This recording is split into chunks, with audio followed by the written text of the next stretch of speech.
do we need personalized nutrition? It's a hype. Everybody loves it. But how and why? Where are we? So I'm going to discuss, are we different in our nutritional needs? What is the optimal solution, nutrition? What's my health? What do I know about my health? And how can I act upon it? Yeah? Now, some people take this very straightforward. We're all the same. If you look good enough, we're all the same, like this. Some people make jokes about it and see differences anyhow. Fair enough. And some people make other jokes. And I'm not sure. Look at him. He likes them. So here we are. We can also look at the outside and start to see big differences. And from our gut feeling, we start to realize, hey, these people might have had different diets and might need different diets to become a bit more uniform, if they want to. Yeah? That's the question also, do they want to? Is there motivation? So I loved the previous talk, and collaborate. This is so good. Europe learns from the US, and we need to do this properly. So, but how are we essentially looking at ourselves? I think we need, is this continuing? How many you see 80 slides, it goes fast. Yeah, this is where we need to end up. Don't look at the bones, don't look at the skin, look at everything. Don't only look at genetics. The genetics is just a small part of it. There's all these omics. I skipped these omics a long time ago. We kind of invented this nutrigenomic stuff like ages ago in the prehistoric times, and we're now back to normal. Take what you need, but take everything that you need. Not just genes, the whole area of it, but also look at the external part. We now call this omics-based, the exposome. Yeah? Let's go to the basics. This is health. I'm going to conceptualize personalized nutrition for you. What is it? And what do we need to base it upon? If I look at health, the most simple way is overarching processes. Metabolism, oxidation, inflammation. Every cell copes with these, every organ, every process, the whole physiology. If you look at this from a nutritional point of view, almost all essential nutrients act on those. Whether it's single carbon metabolism or oxidation or inflammatory control, all of these, most of them act on those. And all of them work together, one way or the other. There's no single nutrient that has only one function, systems biology. If you look at these from a health goal perspective, whether it's cognition or mental health or intestinal health or bone health or liver health, whatever health, you'll always find the connection with these inner overarching processes. All of them are connected to metabolism, oxidation, and inflammation, and thus are connected to an optimal combination of these nutrients in there. Yeah? If you look at the connected diseases, same story, just different names and different stages. So the whole continuum from optimal health to, let's call them personalized health goals or disease treatment areas, from a health and also nutrition point of view, they're essentially the same. So there's a very artificial barrier between treatment and prevention, between optimal health and health care. We should get rid of this and use nutrition, big scale, everywhere. Yeah? So, who am I in all of this? I'm getting a bit older. I forgot that I had to give this talk, so cognition is an issue, and blood pressure is an issue. What do I do? What do I need to eat? Do I need to eat? How do I get there? What is the mechanism to get this done? So, another scheme. This is the scheme of what we call personalized nutrition-based consumer goals, ME. Yeah? Blood pressure is there. Fine. How does it work? There are organs involved in maintaining blood pressure, but also cholesterol, weight management, and so on and so on.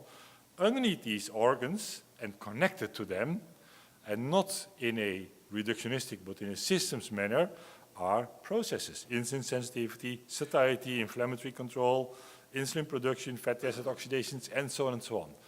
And all the way down there are the nutrients. The nutrients, whether they are grouped in, let's say, diet groups or not, that's how you translate nutrition into diets, they feed the processes, literally and in a way, manner of speaking. Processes take place in organs, and they connect to consumer goals, health issues. Yeah? So if you want to do association research, fine with me, you'll find associations. I want to see the arrows in this scheme. I want to see how carbs connect to cholesterol maintenance. And it's not trial and error, there are mechanisms there. We know the mechanisms because systems thinking, and you'll hear this from Nathan, next speaker, is becoming mature. I want to see this. So if I take out the middle section, the organs and the processes, and focus on blood glucose, and I've used this slide yesterday evening, you see all the, call it almost molecular processes, the basic processes connected to glucose. And for almost all of them, nutrients modulate. Whether they are macronutrients, energy carriers, or micronutrients, cofactors, catalyzers, and all of that, make the schemes of how nutrients interact with these processes. And then you have the key for optimization and thus for personalization. Yeah? If you look at another way at health, this is also something I presented yesterday evening, this is about a really important issue. This is a scheme about how glucose might end up to kill you or not, optimal health. Metabolic health, we call this metabolic flexibility. Glucose gets in there, it has a stress response curve, and if you're insulin sensitive, you're good, if not, you're not good. But the point is, this whole system is connected. It's not just glucose, it's also insulin, it's, is there a mouse? There's a mouse. It's blood pressure, oxidative stress, HDL cholesterol, total cholesterol, triglycerides, adiponectin, all of this acts. My system is a shock absorber. If you look at it this way, and we call this phenotypic flexibility, we start to realize that all of these components in these shock absorbing mechanisms need to function optimally. We have figured out a method, so I have some new biomarkers for you, let's talk. You mentioned metabolic flexibility as something that you still need to do. We'll expand this, and we call this phenotypic flexibility. And we have some core biomarkers and ways of measurement on how to quantify each of the sub-processes. If you look at this more carefully, also introducing the nutrients, here you got like 4 components, liver, inflammation, vasculature, and pancreas. You see already some nutrients that are known and substantiated to be scientifically proven to have an effect on those. Mechanisms are mostly known. This is the literature. This might be you might recognize these compounds as your own research. What I'd like to do is see this big picture of me, my health, in there, quantify this using the biomarker panel, see what kind of nutrients optimize the processes. And this, by the way, is essentially different from drugs because drugs don't optimize processes, they block processes. All drugs have a name, anti-inhibitor or blocker. Give me a drug that has a different name. So food is essentially different. Food optimizes processes. That's why food is a better medicine. Yeah? And then start to design diets that optimize this phenotypic flexibility, that is my health, from my personal diagnostics point of view. And if you don't like carrots, okay, take something else. There's an infinity of possibilities in constructing healthy meals that fit my goals. That's the short message. Example, we've used this in a cohort of 1,000 persons. Most of them had diabetes type 2, and here you see this, oh, I need to do it like this, 2 screens. You see the 6 different subgroups. This is the cardio-pref. 2 different diets over 5 years, the Mediterranean diet or a low-carb diet, a low-fat diet. And here you see something interesting. You see 4 different groups, no insulin resistance, only muscle insulin resistance, only liver insulin resistance, and both. And here you see how the Mediterranean diet specifically improves muscle insulin resistance, and how a low, where's the mouse? And so the next one, if I find my mouse, the low-fat diet specifically optimizes the liver insulin resistance. So if you are a diabetic, don't you want to know whether you need to go Mediterranean or low fat? I'd like to know. And I haven't found one single doctor that does such a simple test or brings this into practice. That's not good. It's so simple, guys. We need to do a little bit better. Yeah? If you want to visualize this, it's very simple. Here you have like 3 axes that present these flexibility scores: lipid flexibility, carb flexibility, and let's call it inflammatory flexibility, with all the processes that are connected to this, and we've done big literature research, it's published. Now, if you are high in, you need to improve in lipid and carb flex, you might need some more choline and carnitine to optimize your liver.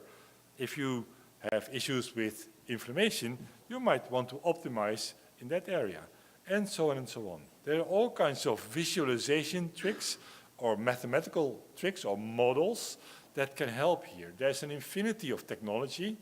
I was pleased to see Kevin Hall as the last contributor there, a genius in this kind of work, to bring together all of this into algorithms and to composite markers and so on. Yeah? We've done this with 100 persons, and you see here we've measured this panel of 134 biomarkers, and we have categorized them in a number of groups along 4 axes, all related to flexibility. And you see that young, healthy people are here, and the older you get, and also a little bit more body weight, you get here. Now the question is, what kind of diet would this lady here need in order to get here? We have the tools, because we know her system, and we have the knowledge about how to optimize this. One way or the other, we need to get there. Now, back to real life. So this is me. No, this is not me, of course. But this is me. And I'm wondering, what do I need to eat? I need to know. I need to have my data. Yeah. Of course, there's the public health advice. You can think a lot about this, but there's no information on health. There's, of course, the other type of advice, the books, and you can read them all, and you can choose your diet. This is the current status of personalized nutrition. Choose your book and follow the book. I don't think that's where we need to go. We need to go a bit further. We need to, and it might not all be science-based. Let's put this mildly like this. Yeah?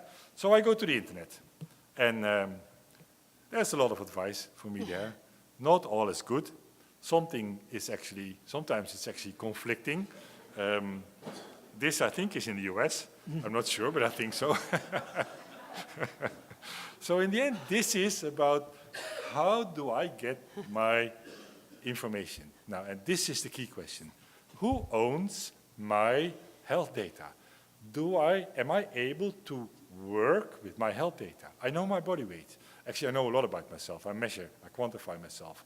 But the average citizen wouldn't know. Yeah? How can he or she be advised or make advice in this? Now, there are companies coming out now that bundle, group all this health data, and they bring it in cell phones. So this company, Glimpse, had this brilliant idea of grabbing all my health data from all the sources, whether it's the doctor or the insurance or what, and put it in here. Good. And Apple bought them.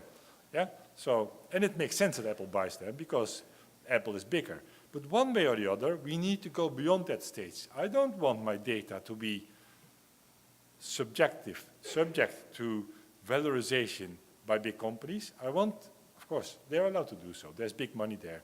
I want to valorize my own data for my own health. I want to own this. So in Europe, and this may be typically Europe, we create what we call a health data cooperative. A cooperative is a legal structure where every member is a director in the legal structure. Yeah? So join with 100,000 people. We all together own our health data, and we valorize our health data for our own health. We go to the supermarket and say, so this is science fiction, eh?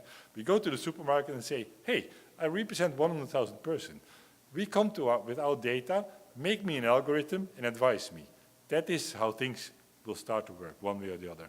Now, biology is complicated. BBC, the British broadcasting company, made a very nice 3-4 event series about personalized nutrition.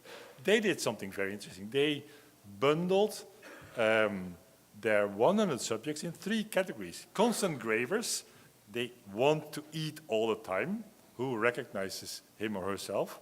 Feasters, once they start, they can't stop, who recognizes himself in that. So we had dinner yesterday evening, and after this nice salmon, most of us got this cheesecake. Oh boy. And I was looking at the cheesecake like, are we going to do this? Most of us only ate half. Emotional eaters, people eat for psychological reasons. So what I'm now doing is I'm scratching the surface of what you're bringing. This is good. We need to categorize people. Yeah, it's all about discipline in the end. We want to, but it may not be good. We need to go towards behavioral change. We start to get scientific there. We know that there are various phases in behavioral change. And I want to do it like this. I want to diagnose people, not only biology, also psychology, also social, also spiritual. Adopt. We are twins. Yeah? So we're doing this. And in this, there are these phases, initial, continued, maintenance, until habituations. And there's like 90 or 93 different types of interventions.